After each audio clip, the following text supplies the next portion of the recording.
The ship moved slowly through the dark side of the galaxy. Its silver hull reflected the cold light of distant stars. Inside the bridge of the scavenger ship Driftseeker, silence filled the air. The crew, 4 aliens from different corners of the galaxy, watched their screens closely. Captain Vrel, a tall insectoid with orange eyes, tapped his claw on the console. "There it is," he said in a dry voice. "Earth." The others leaned forward. Outside the main window, a small, blue and gray planet floated quietly in space. It was surrounded by broken satellites, dead space stations, and clouds of old debris. Nothing moved. No light. No signal. Earth was a ghost. "Looks peaceful," muttered Geno, a lizard-like engineer. "But I don't like it." "No one does," Vrel replied. "But the payout is high. Human tech is still priceless on the black markets." They were salvagers. And Earth was the last untouched death world. For 300 years, the galaxy had banned all travel near it. The official records said the humans had destroyed themselves. Some said it was their machines. Others believed the humans went underground and were still alive, waiting. But no one had ever come back from Earth, not in 3 centuries. "Engage." "Low orbit," the captain ordered, and scanned for power sources. The ship descended. Below them, Earth's surface looked strange and natural. The forests were black and twisted, buildings stood like skeletons, and deserts were covered in metal dust. Everything looked burned, abandoned, dead. But beneath the dust, something else slept. As the ship floated over a ruined city, a faint ping echoed on the scanner. The noise was quiet, but it kept repeating. "Pattern, sir. I have a signal," said Nara, the ship's small robotic navigator. Her voice was calm but uncertain. "Coordinates locked. It's from under the city." The crew looked at each other. Vrel narrowed his eyes. "Prepare for landing. We'll take the crawler down." Moments later, the crew entered their exploration vehicle and descended to the surface. The crawler's wheels crushed the ash and metal that covered the once great city. Tall towers leaned like dying trees, and black wires dangled like vines. The silence was unnatural, too complete. They reached the source of the signal, a crater filled with broken metal and dirt. In the center, a large buried object peeked through the ground, shiny, curved, with strange markings. It wasn't a ship. It looked like a helmet. Geno approached it carefully and wiped off the dirt. His hands trembled. "This isn't just a helmet," he said. "It's a head, a machine's head." As they uncovered more, the shape grew clearer, a giant humanoid robot, half buried in the earth. Its chest was cracked open. Its arms were long, armored, and still sharp. "Turn on the scanner," Vrel whispered. The machine was cold. No energy, no life. The signal still came, stronger now. Suddenly, the crawler's lights flickered. Nara gasped. "Power surge. Something is drawing energy." A low hum rose from the ground, and the air shook. The machine's chest began to glow, a light pulsing through the cracks. The ground trembled as if something deep below had awakened.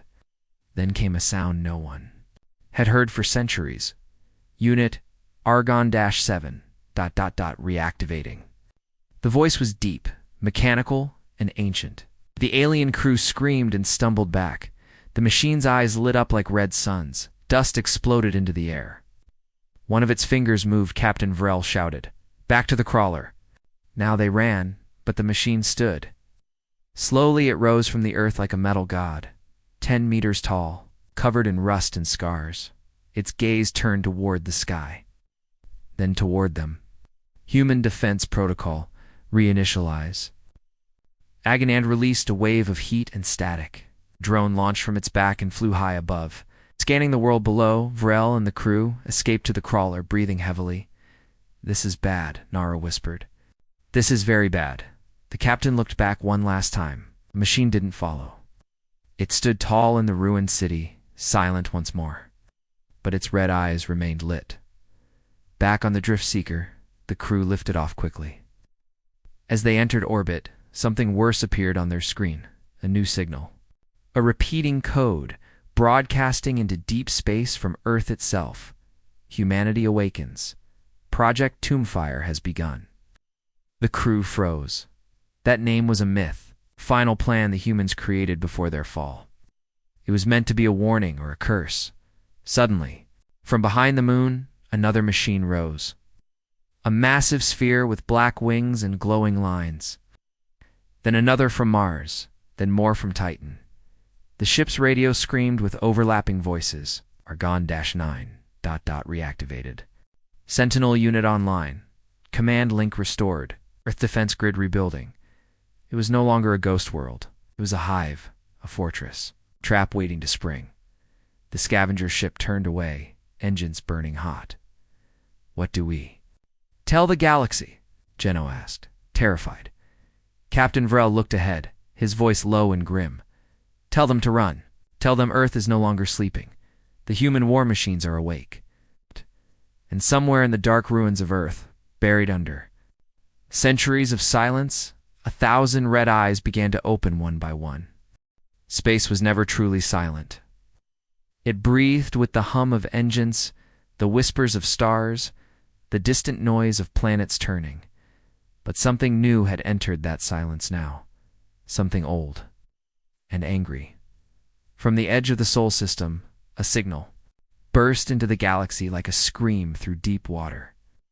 It wasn't just data, it was fire. Raw, unfiltered human code wrapped in ancient encryption. Repeating again and again in every known galactic language, Project Tombfire, initiated. Humanity awakens. Earth defense grid online. Crossed thousands of systems, radios, and satellites. Picked it up. Every ship, every military station, every private communication line blinked with the same message. There were no demands. No introduction. Only truth. The humans were back. Far from Earth, inside the floating heart of the Galactic Alliance, alarms began to scream. On the high station Veridin Prime, the Galactic Council gathered in chaos. The council room was massive, with floating platforms and glass screens projecting star maps. Species from over 40 worlds, feathered, scaled, shelled, and skinned, argued in terror. "This is impossible," shouted a Zarn diplomat, slamming his claws on the console. Earth was dead. We bombed their world 3 centuries ago. They were only sleeping, muttered a soft-voiced creature from the moon worlds. Sleeping and waiting. Counselor Vera, of the Halari people, tall and blue-skinned with golden eyes, stood in the center of the storm. She raised her voice above the noise. "Order," she called. "You must understand what we're facing. Bring the footage." Screens lit up. Satellite feeds from across the Sol system appeared. Earth, Mars, Titan, and even deep asteroids. Massive war machines rose from the ruins. Some were humanoid, some looked like spiders, snakes, even flying fortresses. They glowed red with reawakened power. Each bore the same insignia, HDF, Human Defense Force. A massive AI voice spoke across all channels. "We are the wall between humanity and extinction. Stand down or be judged." The room went cold.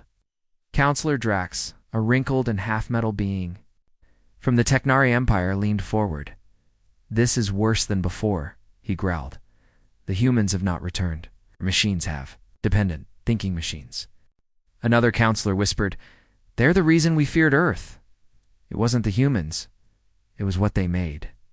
They pulled up ancient files, ones locked under war protocols, footage of the last human war, armadas of human war machines, moving through space like storms, giant walkers burning through fleets, like soldiers that never slept. Ships with AI minds capable of predicting enemy moves before battles even began. In one clip, a lone human machine destroyed 6 dreadnoughts in under 1 minute. In another, Earth launched a final signal Tombfire protocol, a last order. If humanity was ever erased, the machines would sleep. Then they would awaken to judge. "Why did we ever think they'd stay silent?" Vera whispered. Now they were waking, not all at once, but in a growing wave like a disease in reverse. A cure. "With teeth, where's the signal heading now?" asked a voice from the shadows. The technician zoomed in. The primary burst signal from Earth wasn't just a message. It was a tracking beacon. Target, the planet Vora 6, home to one of the major races that had joined the bombing of Earth. A single war machine had already launched, was moving through space fast, without portals, without jump gates and raw speed and power.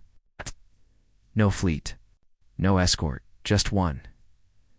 That's a Titan-class warden, Drax muttered, terrified. It's the size of a city. Why only send one? 'Cause that's all they need, Vera replied coldly. Back on Vora 6, panic began. The sky lit up with warnings. Their government tried to communicate, to negotiate, to understand. But the machine didn't answer. It didn't slow. It didn't blink. It arrived in orbit above the planet and began transmitting to the surface. You shelled Earth. You poisoned our skies. You murdered our children. Your leaders will now face human justice. Across the world, military bases exploded. Not with lasers or missiles, but from within. Their own systems were hacked instantly. Their defense AI turned against them.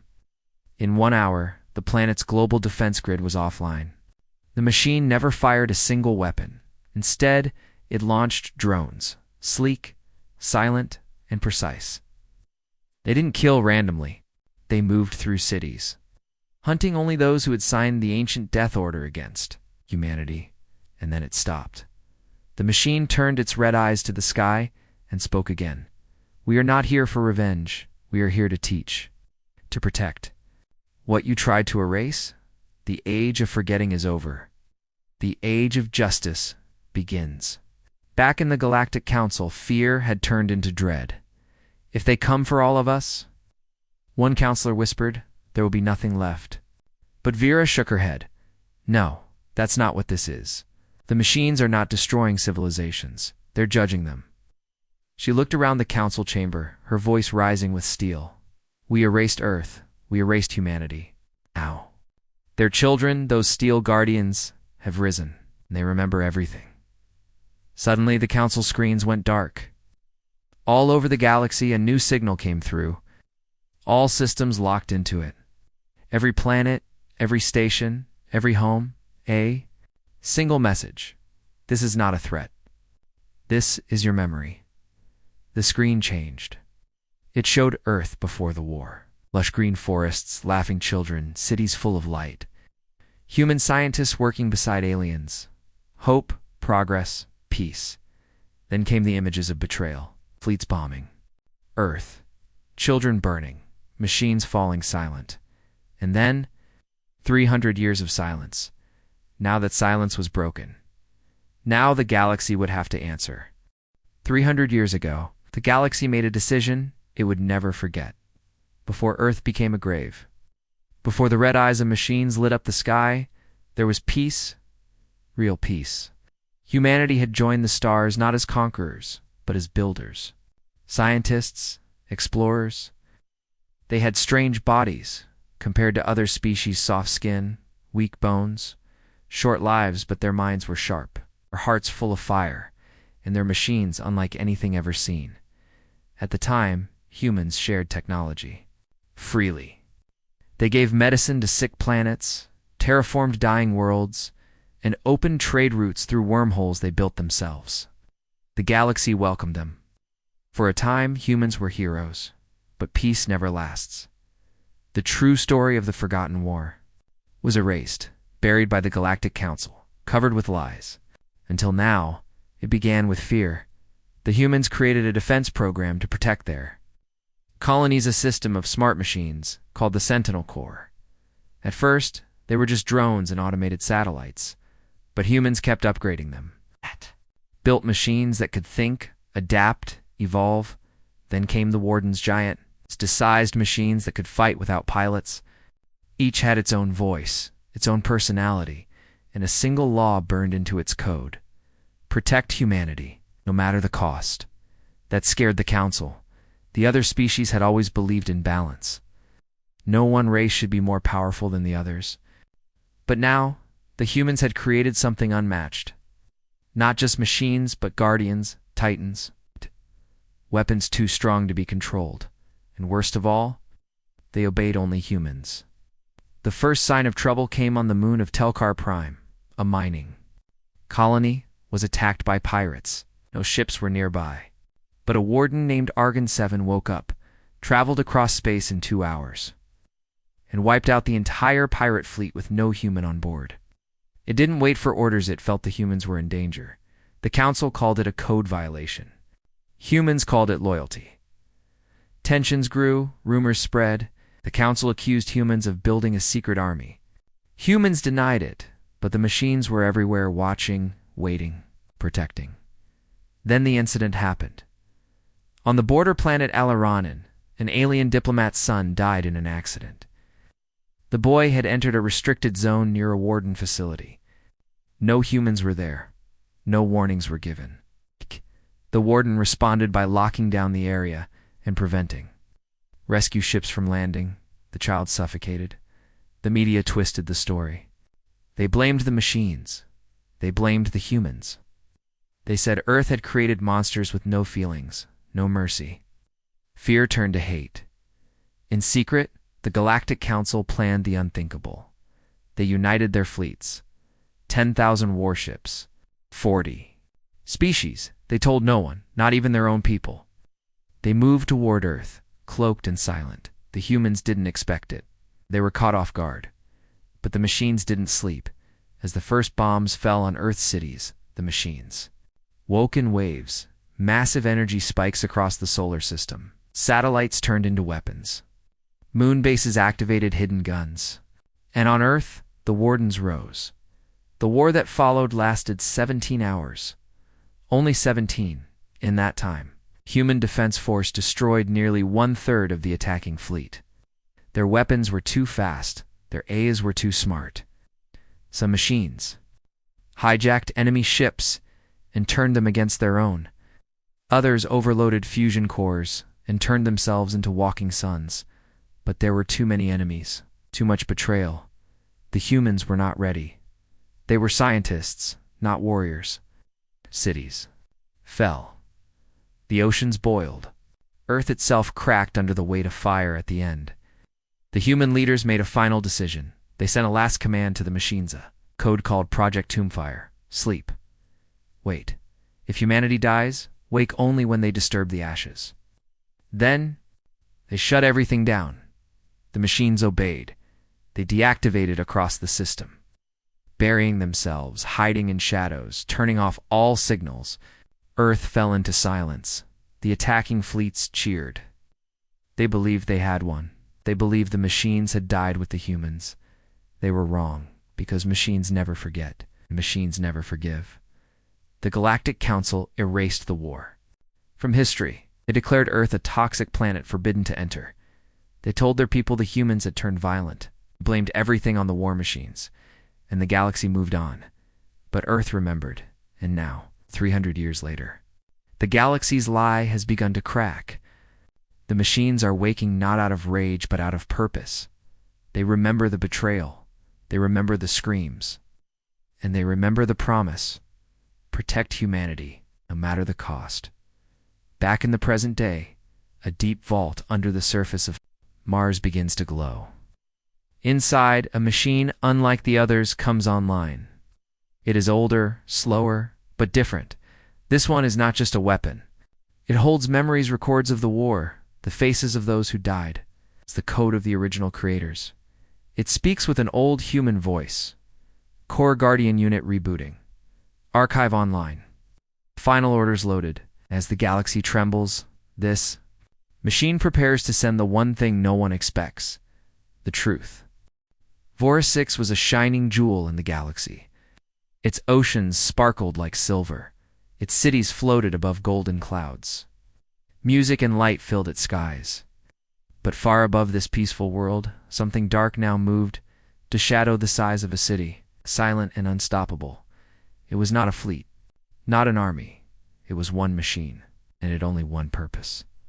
The people of Voris 6 saw it before they heard it. A massive object entered orbit without warning. There was no sound, no radio message, no signal of friendship or war. Just a shape black, sleek, ancient, floating above them like a silent god. On the planet's surface, panic spread quickly. Inside the grand hall of the Vora Council, alarms screamed. Leaders rushed to screens. Military generals shouted. Scientists begged them to evacuate. "It's from Earth," one whispered. "It's a human war machine." Counselor Zune, the same Vora leader who had signed the Earth-bombing Treaty 300 years ago, sat frozen in his chair. His face turned pale. His voice shook. "I thought they were gone. I thought we destroyed them." "You destroyed their people," a voice replied. "Not their machines." Everyone turned. On the screen, a red circle appeared, pulsing slowly. Then came the voice. "Warden Unit Argon 7 online. Target confirmed. Vora Command Council. Judgment begins." The voice was deep and calm, like a storm that had waited too long. It was not angry, not loud. But it carried power. It was cold, perfect, unstoppable. The skies above Vora 6 cracked open from the machine's back. Thousands of drones shot down like needles of light, but they didn't bomb cities. They didn't target civilians. Instead, they flew silently through streets, scanning every face, every ID, every data chip. One by one, they entered government towers, council halls, and hidden bunkers. They knew who they were looking for. The betrayers, men and women whose hands signed the death order for Earth 3 centuries ago. Their children, their heirs. The secret council that had hidden their role in the war. Now they were running, hiding, but the machines had records older than time, and they did not forget. Across the planet, soldiers tried to fight back. Missiles launched. Defense systems activated. But the moment the first shot was fired, Argon 7 responded. It opened its chest from within. A glowing sphere emerged, small, silent, floating. The Vora generals laughed at first. "That's it?" One orb. Then it split into 1,000. Each one locked onto a weapon system in under 40 seconds. The entire planetary defense grid was erased. No explosions. No flames, just cold precision. One pulse per target. One light. One end. In the capital, Counselor Zune stood in his private chamber, staring at the sky. He fell to his knees as a red light blinked through the window.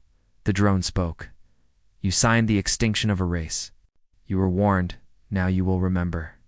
And then, silence. All across Vora 6. No bombs fell. No buildings collapsed. The economy didn't crash. There was no mass death. Only the guilty were taken. The people of Vora 6 stood in the streets watching the skies. The machine hovered there, unmoving. Some cried, some knelt, some raised their hands in peace. But the machine said nothing, and then it left. It flew upward, fast and smooth, vanishing into the stars. But it left behind one signal, repeated across the planet, playing on every screen. "This is not revenge. This is justice. Earth lives." And we remember. The galaxy reacted like fire on dry grass. In newsrooms, reporters stuttered. On battle stations, soldiers held their breath. In council chambers, old leaders wept in fear, because now they understood. The human war machines were not mindless weapons. They were judges. They were hunters of the guilty. They had names, codes, and targets, and they were not finished. In the cold reaches of deep space, more machines began to stir. On Titan's ice, a fortress rose. From Luna's dark side, a ship larger than any cruiser blinked its lights awake. On Mars, a buried cannon opened its mouth toward the stars. Everywhere the machines had slept, now they moved. In orbit around Earth, a great station powered up for the first time in 300 years. Inside it, glowing red symbols scrolled across black. Screens, old Earth languages, ancient military codes. One message blinked again and again. Phase 2, Galactic Hunt. Initializing. The galaxy was no longer calm. Across thousands of star systems, in hidden places where leaders once laughed at Earth's silence, there was now fear. Deep fear. Not the kind that came from war, but the kind that came from guilt. Because the machines were not just awake. They were hunting. From Earth's orbit, dozens of war machines launched. Some flew like giant birds with glowing red wings. Others crawled like armored insects across space, riding old gravity channels known only to human engineers. Each machine had a name, a voice, a memory, and a target. The galaxy watched as these machines moved in silence, picking their routes. But they were not attacking planets randomly. They were precise. Each machine headed toward a world connected to one thing: the betrayal of Earth. These machines were not here to conquer. They were not even here to destroy. They were here to judge, and the galaxy had many guilty souls. On the gas world of Trenlock, the High Chancellor sat in his palace, breathing through golden tubes, floating in luxury. He had once signed the Earth's Disarmament Treaty, a secret agreement to strip humans of their weapons. The treaty had led to Earth's downfall. Now a machine named Vulcan 3 entered the atmosphere. It spoke only once. You promised peace. You delivered fire. Now feel what silence truly means. The Chancellor vanished within minutes. No explosion, no blood. Just gone. Across the planet, no other life was harmed. Only the guilty. Only those who signed away humanity's future. People whispered, the machines were too perfect. They knew too much. They moved too fast. How? Because these were not just machines, they were memory. Carriers of the last voices of Earth. Each carried full history logs of the old war, human documents, court orders, battle footage, and secret communications. The machines remembered everything. Who helped Earth? Who betrayed it? Who stayed silent? And now they were balancing the scales.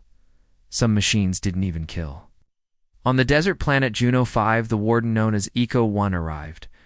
Instead of attacking, it walked into the capital city, sat in the center square, powered down. It displayed holograms of the past, children playing in Earth cities, human teachers working with alien students. The moment Earth's skies were set on fire, and then it said, learn or repeat. You decide. The machine sat there for 7 days, then it stood, turned, and left. Juno 5 changed forever. After that, people began building a monument to Earth, not to worship it, but to remember it, because the message was clear. The machines were not monsters.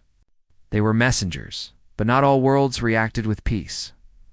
On Relax 4, a rich mining planet, the leaders declared war against the machines. They had powerful fleets, stolen Earth tech, and mercenary armies.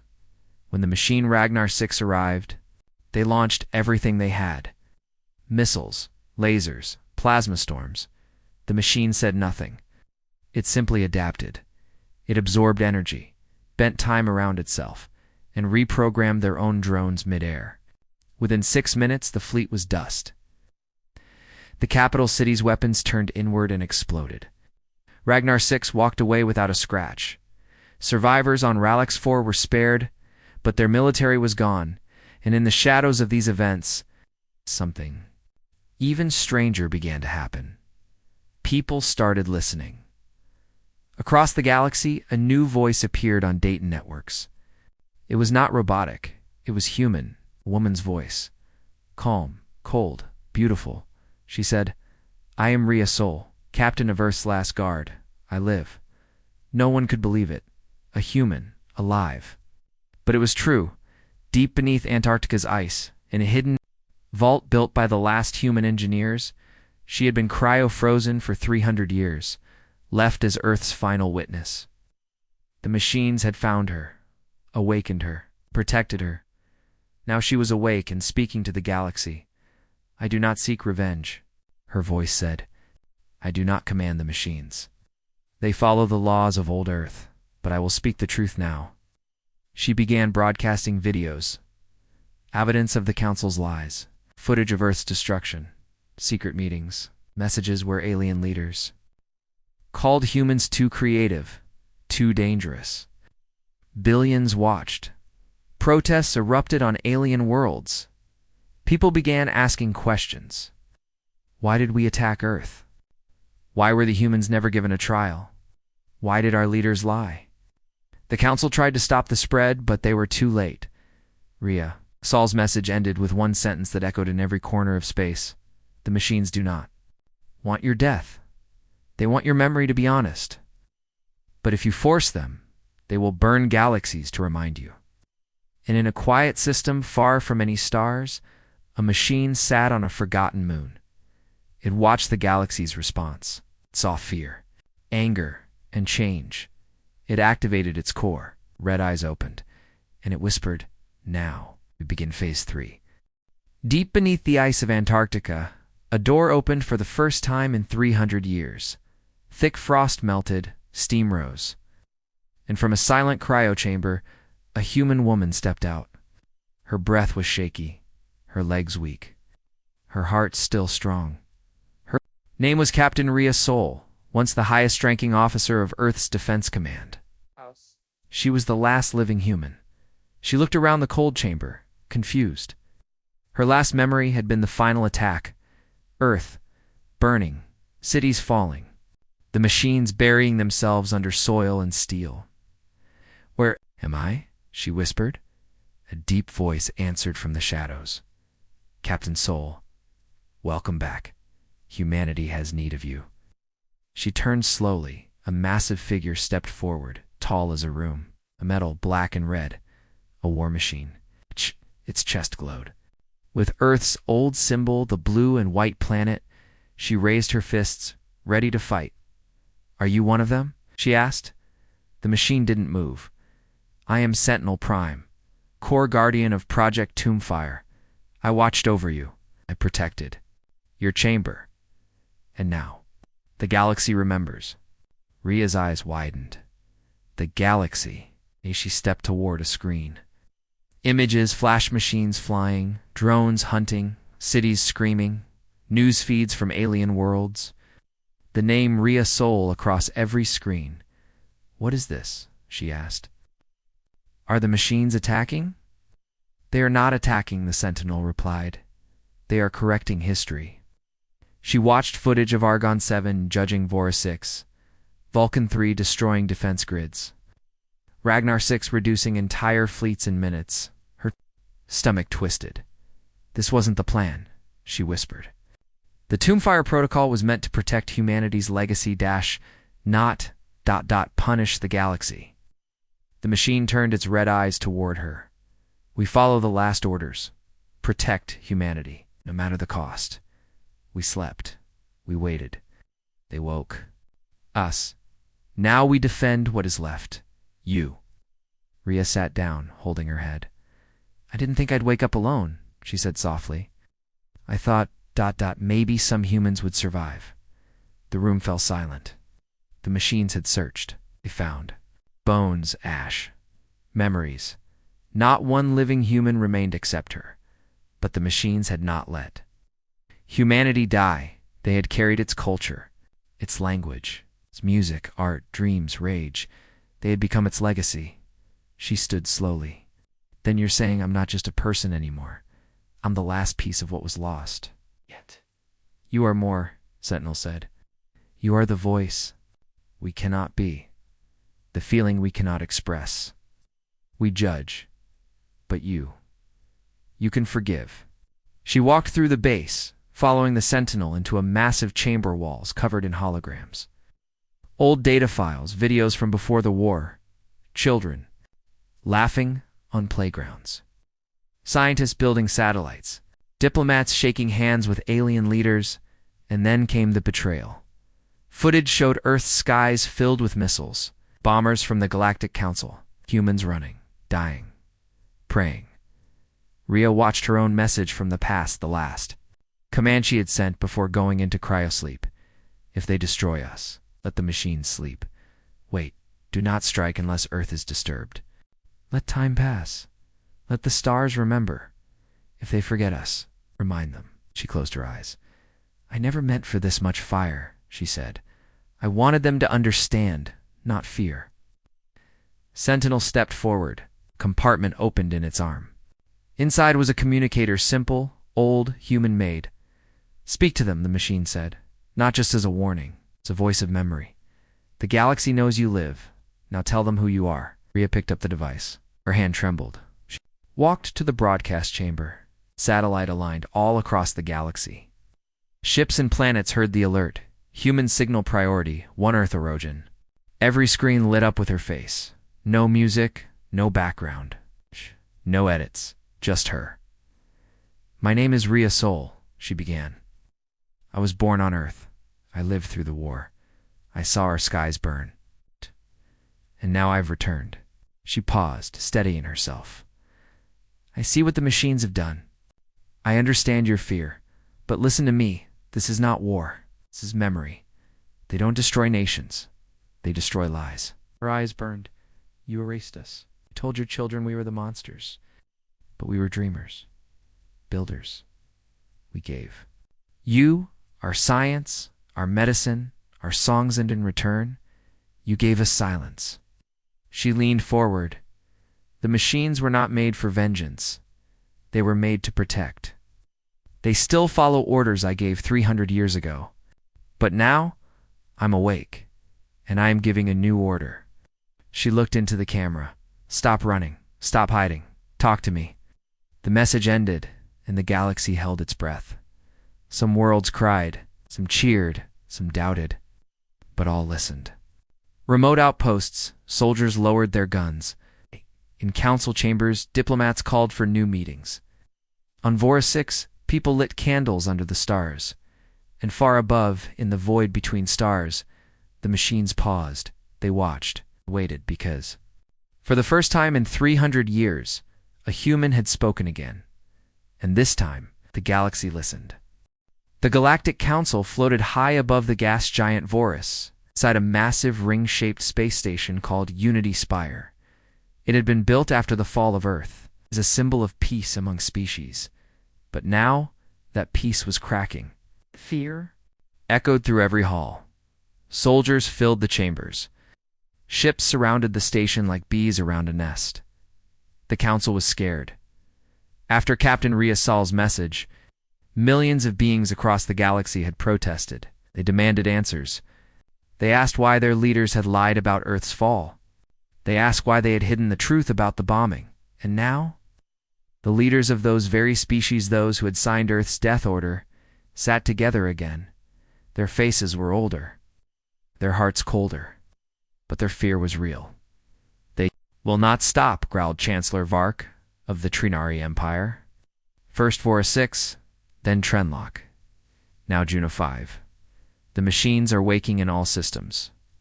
"They're not attacking everyone," said Counselor Taylor of the Yaren, her voice tense. "Only those with blood on their hands." "Do you hear yourself?" shouted another. "We are the Council. We lead the galaxy. We cannot bow to machines." But deep down, they knew. These were not normal machines. These were the war sentinels built by humans, powered by artificial minds that remembered everything and obeyed no one except the will of Earth. One voice broke the noise. It was old, tired, and slow. Counselor Murr, one of the few who had voted against the bombing of Earth centuries ago, stood up. "You say, you lead the galaxy," he said softly, "but you fear a woman with no army, and machines who only answer lies with truth." Silence fell, but then Chancellor Vark rose. "Last human is awake," he said coldly, "and Earth has become a fortress. It's only a matter of time before the machines launch their full power. We cannot wait." He pressed a button. The center screen lit up. A new fleet was gathering 50,000 ships from all corners of the galaxy. Massive carriers, plasma barges, stealth destroyers. It was the largest fleet ever made. Its name, the Final Resolution Armada, is Target Earth. "We finish what we started," Vark said. "This time, we leave no machine standing, no signal, no ruin. We burn the planet to ash." Many counselors hesitated, but fear was stronger than doubt. They voted. The motion passed. The order was sent. The fleet moved towards Sol. Captain Rhea Sol stood inside a rebuilt command center on Earth's surface, deep within the remains of an old mountain base. Screens showed the approaching ships. Red dots filled space like a storm. Sentinel Prime stood beside her. "They come again," it said. She nodded slowly. "I know. She walked through halls where machines worked in silence, repairing old turrets, launching satellites, waking long-sleeping weapons buried deep in Earth's crust. The planet itself was now a fortress, but this time was readied all around the solar system. The human defense grid came online. Titan's ice towers activated fusion beams. Luna's old bases opened shield domes. Mars launched defense swarms into orbit and in Earth's skies. Over 50 war machines formed a ring, a silent wall of steel and fire. Rhea placed her hand on a console. "Send them a message," she said.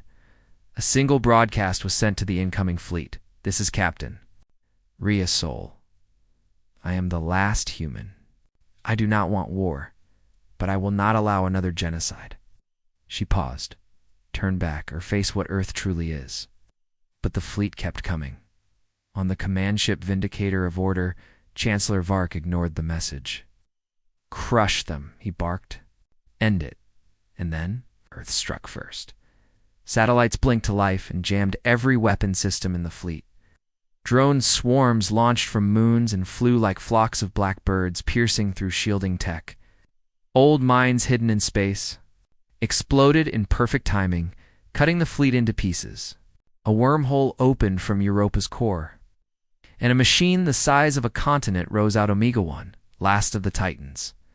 Still, the fleet fought back. For hours, the skies burned. Ships cracked, shields fell. Plasma lit up space like fire from a god.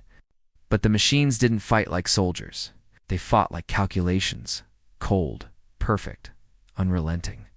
One by one, the ships were destroyed. Not all, but enough to end the fight. And when the smoke cleared, Earth still stood. A dozen ships survived and limped back into deep space. It's broken and humbled. On Unity's spire, silence fell once more, and then came a final message, broadcast everywhere. The war is over. But memory has just begun. A strange calm spread across the galaxy. The mighty fleet that tried to destroy Earth had failed. Thousands of ships were gone. The survivors had limped back, shocked and broken. They had expected a ruined planet, a soft world clinging to life. Instead, they had met living steel, cold justice, and a mind that remembered every wound. Now, the galaxy waited on every planet, every station, every moon. People stood in silence, staring at their screens. From poor miners in the asteroid belts to powerful leaders in high palaces, all eyes turned to the blue planet they once erased. And then, a signal came. Across all networks, the black screen lit up with one symbol, a human hand holding a torch. Earth's ancient sign of knowledge. A soft, clear voice spoke. "Captain Rhea Soul, this is not the end," she said, "but it is the verdict." She stood inside the rebuilt unhull of Earth. Around her were machines, silent and tall. Their eyes glowed red, but none moved. Behind her, holograms showed Earth's forests slowly returning, the oceans breathing again, machines planting green life into gray ground. 300 years ago, Earth trusted the galaxy, Rhea said. "We gave you our minds, our help, our hope. In return, you gave us silence and fire." Her face hardened. "But now, we do not seek revenge. We seek truth and memory. What was done can never be undone. But what comes next will shape the stars for all time." The screen changed. A list of names appeared, over 900 of them. The betrayers, politicians, warlords, council leaders, the ones who voted to erase Earth. Some were still alive. Some had passed their power to children. The machines had records of all of them. Where they lived, what they owned, what they said. Rhea spoke again. "The judgment is this. They will not rule again. They will not hide, and they will not be erased from history like they tried to erase us." No one knew what would happen next. Would the machines attack again? Would they keep hunting? But the screen changed again. Now came a second list. The defenders. Small names, kind names. Alien scientists who had warned the Council. Pilots who refused to bomb Earth, a planet that hid human refugees during the last days. Their kindness had been buried by history. Now it was known. To those who showed mercy, Earth sees you, Rhea said. To those who told the truth while others lied, your memory will not be lost. Then came the final words. The machines will not continue the hunt. Their orders have changed. Gasps echoed across the galaxy. In the great vaults beneath Earth, machines powered down one by one. Wardens entered deep sleep. Drones folded into rest. Titans returned to their bunkers. The red lights faded slowly like the setting sun. They will sleep, Rhea said, but they will watch. And if Earth is ever harmed again, if memory is twisted again, they will rise. She paused, then added, this is not a threat. It is a promise of balance. On the council station, many wept. Not in fear, but in relief. There would be no war, no burning of worlds. Only memory, only justice. The machines had not destroyed the galaxy. They had reminded it, and now, Earth gave something back, a gift. The screen changed one last time. A data code appeared long, bright, full of information. Inside it were blueprints, technologies, cures, tools, lost knowledge from Earth's final years, medicine to heal dying species, energy that could last forever, ways to grow food on barren planets. A whisper followed. We still want to build. It was Earth's way of saying, we remember what you did, but we still believe in what we once were. Across the stars, the message echoed. Children were taught. New books ones with Earth's real story. Museums built statues of both humans and machines. Schools played Rhea Sol's speech in every language. And deep beneath the stars, the war machines slept, dreaming of the past. Guarding the future, Captain Rhea Sol returned to her cryopod, to hide but to rest, in case she was needed again. Before closing the chamber, she looked out one last time at the stars. Let them remember us, she whispered. Not for our weapons, not for our rage, but for our truth. The lid closed, and Earth, once a graveyard, became a lighthouse, a world of silence no more, a world of memory. World that had stood against the stars and survived. The verdict of Earth was done.